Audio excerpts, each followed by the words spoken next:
Ang kasalukuyang init ngayon dito sa Pilipinas ay nagliliyab na 53 degrees Celsius! Extreme danger level! Ang init! Ang huling susuko sa init ng araw ay mananalo ng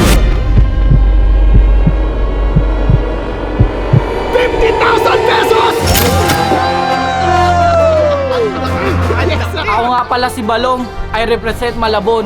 Ang kalahati na makukuha ko dito ay idodonate ko sa charity sa Malabon. Ako nga pala si Lamin Su, taga Bulacan. Pag ako nanalo dito sa challenge ni Bon, magpapamerienda ako 100 at magpapalitsyon ako sa amin. Ako si Mr. Show! At nire-represent ako ang Pampanga. Ang kalahati ng aking mapapanalunan ay maghanap ako ng charity sa Pampanga. Ako si Erwin at nire-represent ako ang Bataan. Hindi natin kailangan manalo dito para mag-donate sa charity. Pero susubukan natin kung matibay ba talaga ang katawan ng mga to. Kasi pre, alam mo naman, pagdating sa sakit ng katawan, ako yan. Paalala lang na ang masamang epekto ng init ng araw ay dehydration, sunburn, at ang pinakamasama, heat stroke. Ang tanong, kaasa pa ba kayo? Oo! Heat stroke lang ang makakapigil sa akin. Alright, pirmahan nyo na ang waiver.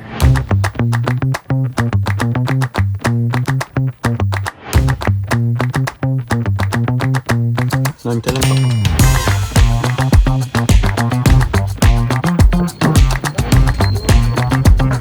Init.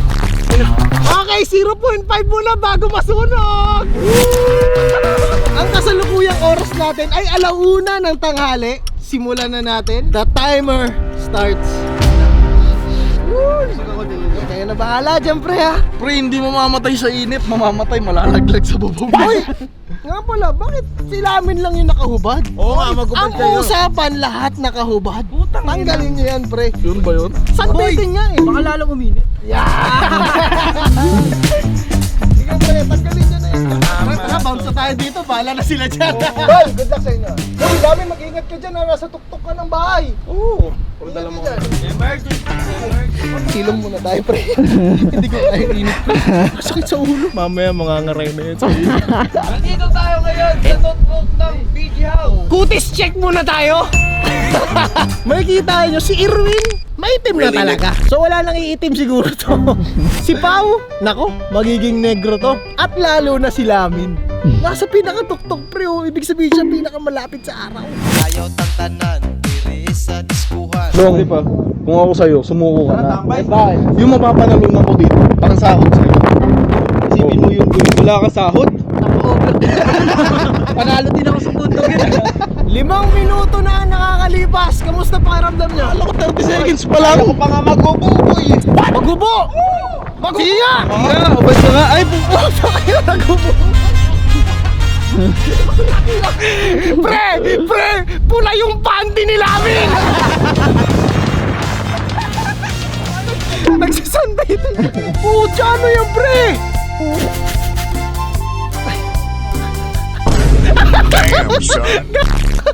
Kasi ba no? Pre, electric panan ko muna kayo habang naiinitan kayo eh.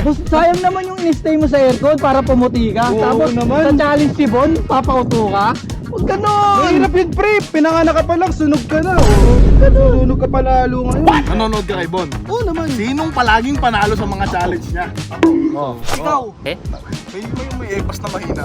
Uy, nakakalima na ako kay Bon. Alam nyo ba't kayo nanalo doon? Kasi di pa ako sali nun. Pre, ako nakatira na ako sa isang kabaro. Exactly! Sanay ako ng walang ginagawa. Naranasan ko na mamatay. Yung karanasan yun. It is near, and so I face the final curtain. My friend, I'll say it clear.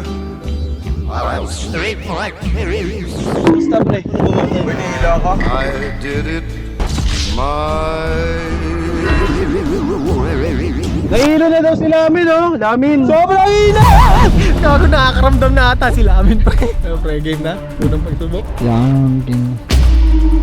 Uy, wala kasing tubig. Sumisikip ano ako, dibdib ko. Sobrang init kasi naman, boy. Wala. Huwag mo na pilitin, par. Hindi pa daw mo nang pilitin, boy. Ako sa'yo. Para sa mga nahihilo dyan, ito yung baso na punong-puno ng yelo at tubig. Gusto nyo? Oo naman! Ang problema, Kung sino ang gustong kumuha nito, yun ang unang matatanggap. Ano? Iinumin nyo ba o iinumin ko? Pre, no thanks. May life pa ako. Tangin na, may life pack, water. Lamin, oh. Gusto mo yan, lamin. Tangin na, uubusin ko na to. Ay! Sigurado ka na? Sigurado ka na? Ako nga pala si Lamin Su, taga Bulacan. Pag ako nanalo dito sa challenge ni Bon, magpapamerienda ako 1 dosena at magpapalitsyon ako sa amin.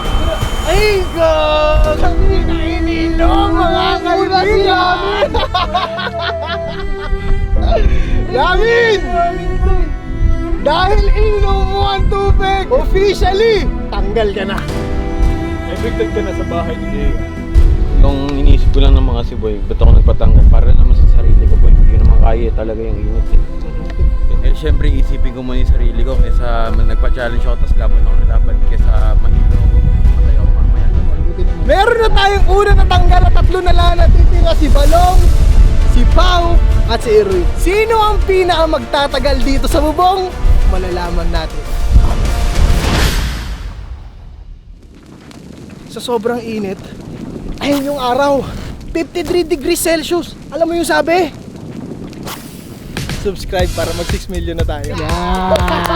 Pre! Kami nahihirapan dito! Pasubscribe mo dito! Magaling, magaling. Para sa mga nagkaka-crush sa akin, pasensya muna kayo, manginginom muna ako. Patak lang oh. Isang patak lang eh. May 3 tanga.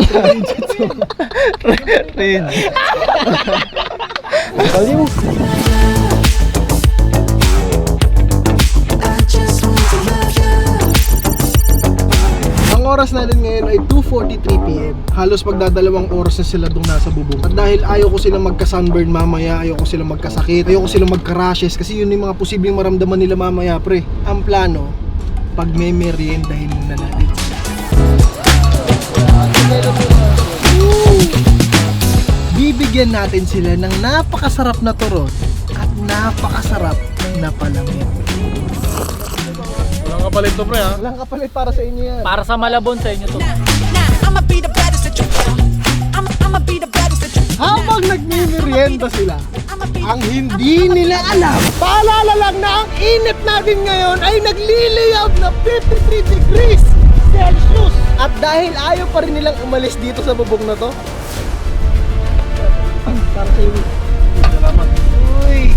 Kaibigan, Kapalit talaga ng sarap, hirap eh.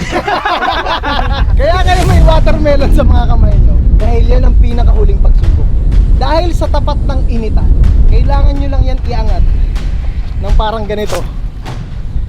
At ang pinakahuling magbababa nito sa harap ng araw, yun ang matatalo. ito, may ulit ito gagawin. Nakita nyo, ubos na ba yung watermelon nyo? Kanili pa. Shit, let's start the fucking game! Ayan na! Alright, here we go mga kaibigan! Para sa Bataan! Para sa Malabon! Para sa Pampanga! Alright! Itaas ang pakwan sa taas ng ulo! Let's go! Angat! Angat! Angat! Angat! Practice ko na po sa gym kahapon. Lugi ako ah. Wala akong buhat eh. Liga ter! May rolyo ka dito eh!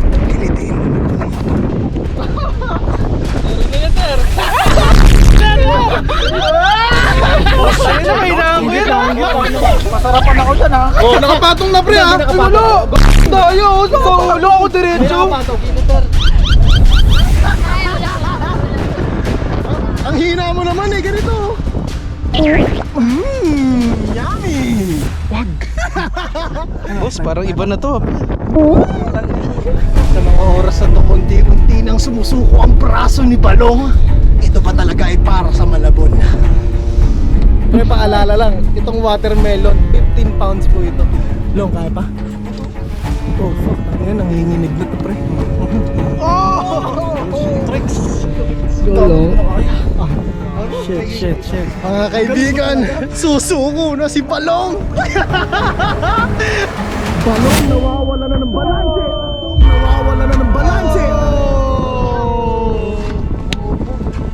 Ito yung paklong ba doon? Okay ka lang? Hati bro. Nahati yung 50,000. Kapag nanalo ka ba, para sa mo gagamitin yun? Para sa magina ko talaga yun, pre. Kaso, di ko akalain may ganito. Kala mo painitan mo. Di ko kinaya. Bawi na lang sa susunod. Pre, huwag ka mag-alala. Makakatanggap ka ng 3,000 consolation prize. Thank you, boss. Ha? Officially, balong ng Malabon is out of the way. At ngayon, dalawa na lang ang naglalaban dito sa bubong ng BG House. Sino ang mananalo sa kanilang dalawa?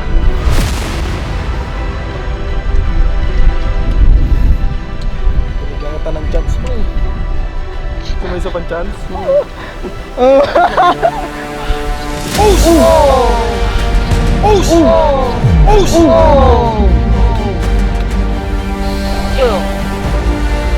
Talagang nag-give up ni muscle ko. Imagine pre, 3 hours ka nandito sa taas ng bubong. Ang init-init, ilang Celsius? 53, imagine.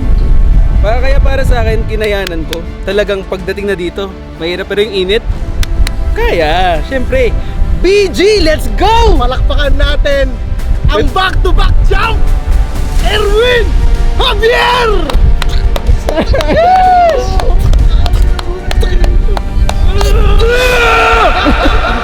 Ari, anong gagawin mo sa 50,000? Yung kalahati!